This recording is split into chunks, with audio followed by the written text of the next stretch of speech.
Okay, we are in session. Today, we are going to be talking about Brady Corbet's 2024 epic historical drama thriller, The Brutalist. And what more fitting locale to discuss such a dense and monumental movie than inside of the typical American dungeon. Now, all of my American viewers, which I'm imagining is a decent amount, are familiar with the concept of the American dungeon. However, on YouTube, I've noticed that I have a much more global reach than I could have ever anticipated. Lots of Australians, some Indians, some people from Europe and other countries. I know you all have your own style of dungeon, and so maybe we can still bond over just this typical location, as well as also how it parallels a lot of just the aesthetic of brutalism itself, which in many ways functions as a visual metaphor, manifestation of a lot of the pain and just things that Laszlo Toth survives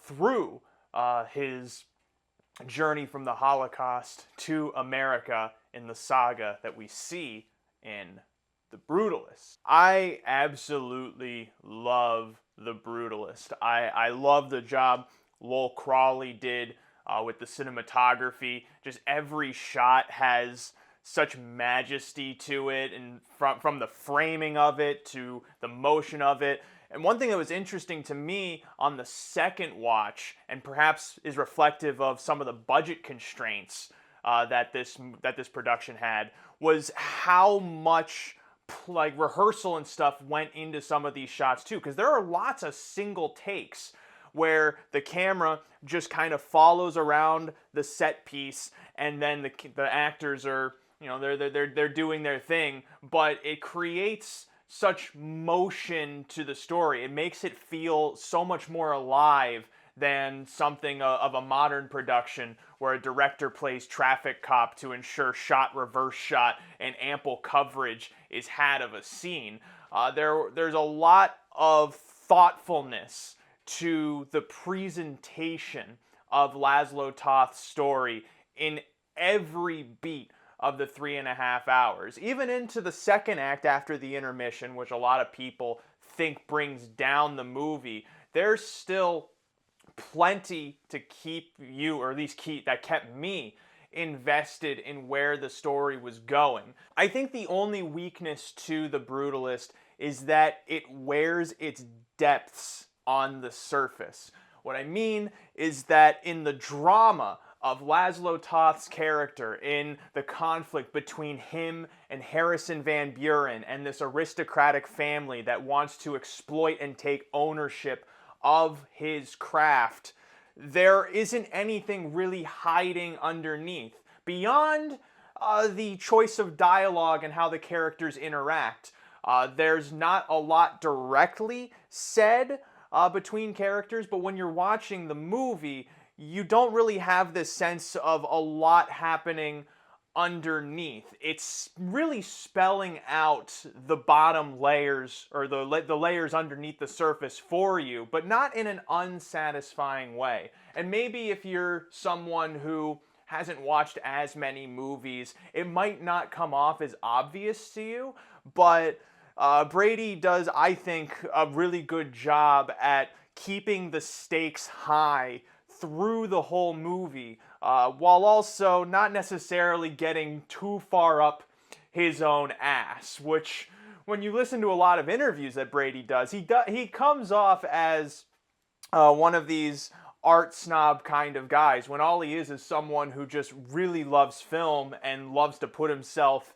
into the world of film. He has a good understanding of that language, but speaks as esoterically about a lot of things, and with the type of tone that you can imagine like a 2010s hipster would be talking about the macroeconomics of Malaysia and its impact on the soybean trade. Like, that's the type of energy Brady has in just the interviews and the press things that he's done. But in terms of the movie itself, it is so cut and dry and simple, but efficient in that way too.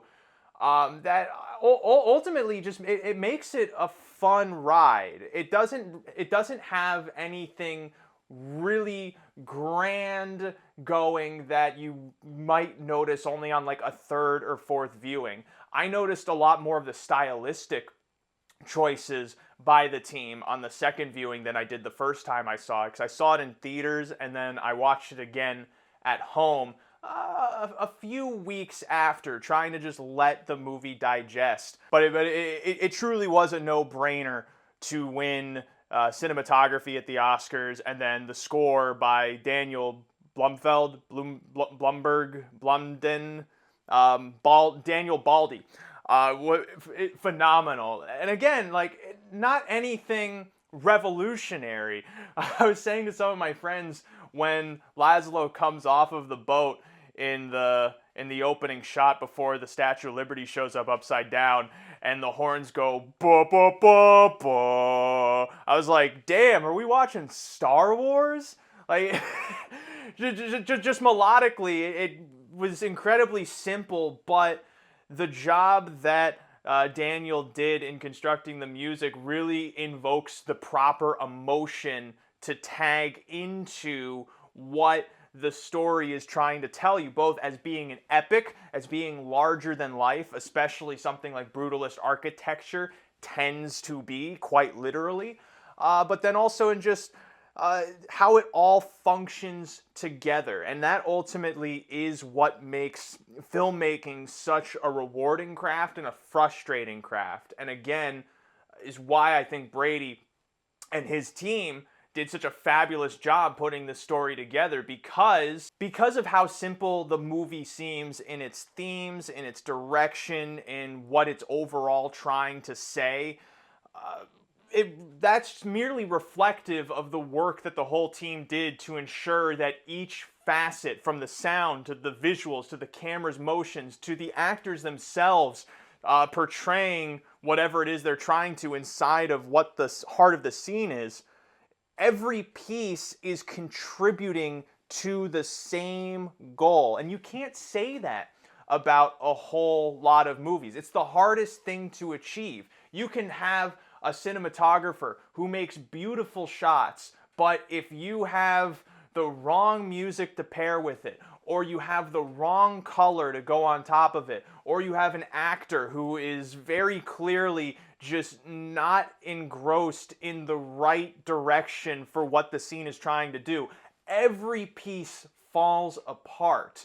And nowhere in the 3.5 hours does this really feel like it happens. Everything moves in just a satisfying way, which is weird to say if you know some of the things that happen later in the movie. But a lot of my attitudes towards this movie also come from just empathizing and sympathizing with the frustrations Brady is trying to convey through Laszlo Toth, of just how being an artist works inside of a commercial world. Because many people, when they invest into the arts and they want to like make paintings or make sculptures or whatever trade they choose, everyone hits a certain wall of, am I doing this purely for my own fulfillment? Am I doing it for my own ego? Am I doing it to enrich myself? And above all of that is, at a certain point, how am I going to sustain doing this? So no matter what direction you're going as an artist, you hit that same question of, is it possible for me to sustain? And most of the time the answer is no, unless you have something to support you. You know, we see it with a lot of these quote-unquote Nepo babies who get these acting roles and things like that. They have the connections and such, but also, you know, they can afford to take the multitude of rejections that still come in spite of having that network, because they have an apparatus to help keep them afloat and sustain themselves in that journey to try and break through. Other artists, if they don't have like a solid means of income, which doesn't put too much strain on their time, they aren't as lucky to be able to indulge down the same artistic path that other people's are. Or, on top of all of this, having the network is as important too. You could be one of the richest people on the planet, but if you have people who are in charge of like distribution or are just inside of the artistic network of like of like ordaining artists and such like that, if you're not a part of that club, it doesn't matter really how rich you are. You need some type of, for lack of a better term, sponsor or patron to really propel you into just into the focus of people that are beyond your own world. Some of this has changed with more grassroots platforms like YouTube, which it's weird to call grassroots since the company that owns it is worth $1 trillion and siphons lots of money off of the production of regular people and ad dollars, but that's all besides the point. And so Laszlo's journey as an artist feels incredibly authentic in how complicated it is. There are a lot of people who might see a guy like Van Buren and immediately decide no amount of money is worth engaging with a person like this. There are other people who might think, well, this is my ticket out of wherever it is I am. And in Laszlo's case, it was going from constructing these buildings in his home country, which were able to stand up to the endless bombing and be essentially monuments standing over the catastrophe of war. Laszlo went from being the mastermind of that to designing a bowling alley and having to scoop up dirt at a construction site, which I think is for the bowling alley. Side note, really interesting shot choice by Lowell Crowley and Brady too in this power dynamic between Laszlo and Van Buren, where in a lot of cases we tend to see the people who are higher social status pictured atop the lower class people. I mean, you think of the metaphor of the Globe Theater, where when Shakespeare was performing his plays, all of the poor people would be in the pit and then the wealthy would be up in the bleachers. I mean, we still divide society on those terms. But in this shot specifically, Laszlo is positioned higher than Van Buren, but the only reason why is because he is on this huge pile of dirt, which I think is an interesting visual metaphor, whether intentional or not. It's one of 100 real beautiful shots inside of this movie. But back to the original point. As much as Van Buren tries to exploit Laszlo's talent, as we accept it to be in following him as the protagonist, Laszlo also has a selfish opportunity of his own. He has the potential to exploit Van Buren's own ego to try and create something that will stand taller than he will through death and through history. He has the chance to make this this monument to himself at the cost of someone else. In some ways, these are mutual benefits.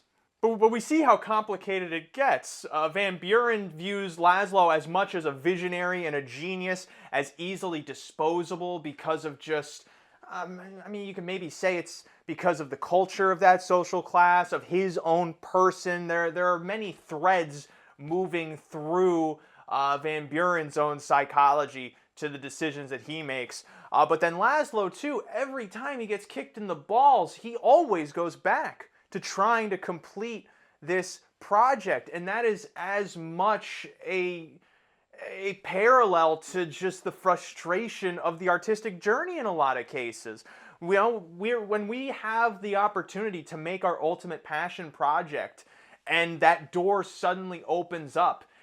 Those projects are life and death for people like us, where if we do not accomplish this thing, then we're going to live the rest of our lives potentially regretting not seeing it through, not seeing what could have happened if this thing got made, or just what would materialize as a result. It's a weird temptress that as much tries to fulfill our own egos as it's also us trying to fulfill what we sense is our duty in whatever trade that we're choosing to pursue. And then, of course, the ending gets real tricky too, just because it, again, has this feel of other people trying to co-opt Laszlo's work for their own benefit in the same way Van Buren tried to. But at the same time, there are some people who, when they go and do the work that they do, in some ways it is about the destination and not the journey. Because the journey oftentimes blows. Like, there's so many people who they can look at someone like Conan O'Brien and they think, wow, what it must be like to be inside of the writer's room of that show. And Conan's talked about this too when he was working on The Simpsons in the Golden Era. People look at this piece of art that has such vibrancy and such intellect to it, and they think, wow, it must just have been a magical place to be in the site where this was constructed. And The Simpsons writer's room is essentially a concrete dungeon like this where people are chain smoking and just going, what if Marge bought a horse? And there's a couple minutes of silence, and that same guy just goes, you're right, that doesn't work. Like, it's not fun. Like, and most times being an artist is ironically suffering. And that's something a lot of people try to talk about too, not feeling like suffering is necessary for art. I think that in some ways it's just endemic. You don't want to pursue suffering, but in a lot of cases, at least just inside of this economic space we're in now, it's kind of inevitable if you're trying to accomplish the purest form of whatever it is you're trying to accomplish. It's not luxurious. It's not clean. And Laszlo is the perfect depiction of that, of all of the mess of it. And also, too, just the personal turmoil that goes with it and the complicatedness of trying to be someone who tries to make a name for themselves while also waiting for your wife to come from a different country and you yourself not even being loyal to her and worrying that you're driving a stake into this life that you cherished before other people took it from you. I was thinking about one other thing on my second viewing of The Brutalist. And it kind of goes back to what I said earlier in how, with Laszlo Toth as the protagonist, we accept that he is a great, quote-unquote, architect or a great artist. And I think the movie also creates an honest depiction of just the dynamic between art and society in some cases too. Because I was talking with my friends and I was saying, do we think that Laszlo really is this great architect, or is the reason why, at least at the end of the movie, we start saying that he's a great architect is because of how the wealthy people put money into him at their own benefit. At their own benefit, put their money into him, and since he became so prominent through these monuments that he had funded, we then think, well, he must have been great. He must have been this great artist. As opposed to what I feel the reality is, and what the movie potentially depicts, is he's an artist who is good at his craft, is dedicated to his craft. He doesn't have to be the best architect on the planet, but he happened into the right place at the right time and the right things happened. They didn't happen cleanly. Many people in Laszlo's life wanted to cut him out immediately because of, the racism at the time against Jews, and even just other personal entanglements. I think it's an interesting question inside of this movie specifically, especially since we're in a culture that wants to so badly say everything you see on screen is an endorsement. So if you're seeing someone on screen, they must be exceptional in some way, especially someone like Laszlo, who is this immigrant who rises into the higher visibility of society. We think, at least in American culture, that someone like him must be truly exceptional than everyone else in his class, as opposed to the reality of most of these dynamics, which comes down to who do you know, when do you know them, and do they need something? Do they want something from you? And so it gets really complicated. Art in so many ways is transactional. I as much make things for myself as I make them for other people. If I didn't want other people to watch my stuff, then I wouldn't release anything. There is an inherent selfishness to being an artist, and an inherent need for other people to selfishly want you, at least if you're trying to be successful in a commercial sense. I think The Brutalist does a really good job at painting this picture through a real interesting character in Laszlo Toth. And there's some real literal to the point kind of metaphors inside of the movie, and if you've seen it, I think you might understand what I'm pointing at in terms of how the wealthy can try to exploit and take ownership of their artists in the most literal sense possible. But I don't think the simplicity matters. I think the simplicity is probably the most beautiful thing. The Brutalist is not a movie that's trying to be indulgent of itself.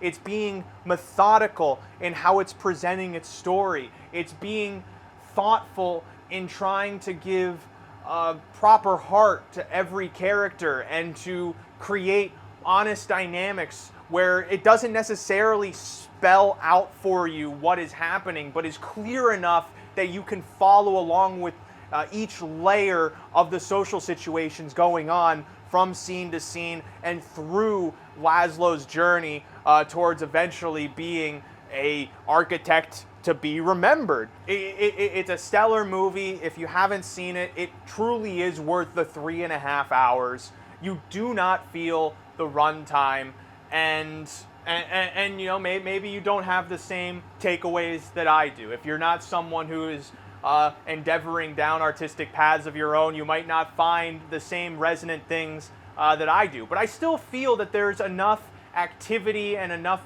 beauty in just the imagery of the movie and the pacing of the movie that you probably would still find something that relates to you and that you find moving beyond just Brady making this as literal an allegory as he possibly could about just being an artist, in his case, inside of the Hollywood apparatus. The Brutalist is great. I thought it should have won Best Picture, even though I get why Anora won. And, I watched Anora the other day, too, and I liked it. I might do a video on that movie next. There's some movies I didn't get a chance to see. I really want to see Nickel Boys, and for all I know, that could probably change my whole outlook on how the Best Picture nominees turned out, or the winner, I guess, turned out at this year's Oscars. But I definitely feel if you're not an artist, you'll like The Brutalist. If you are an artist, I think you might find some resonant storylines and some resonant themes inside of this movie that, at least for me, remind me that this whole endeavor is hard. It's toilsome. It sometimes does not feel rewarding, but if you're in a situation where you're not left with much else to do,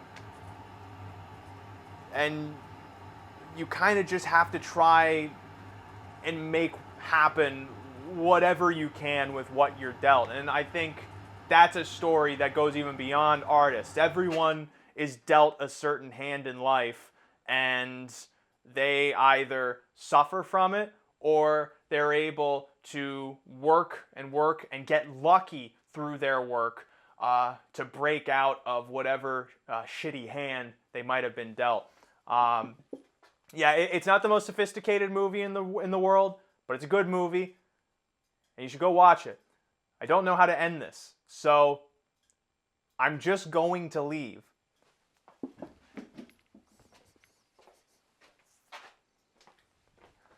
Adrian, when you were accepting your award, you should have just said, "Thank you. I'm gonna go now," like I did. But I'm not. I don't need to give you.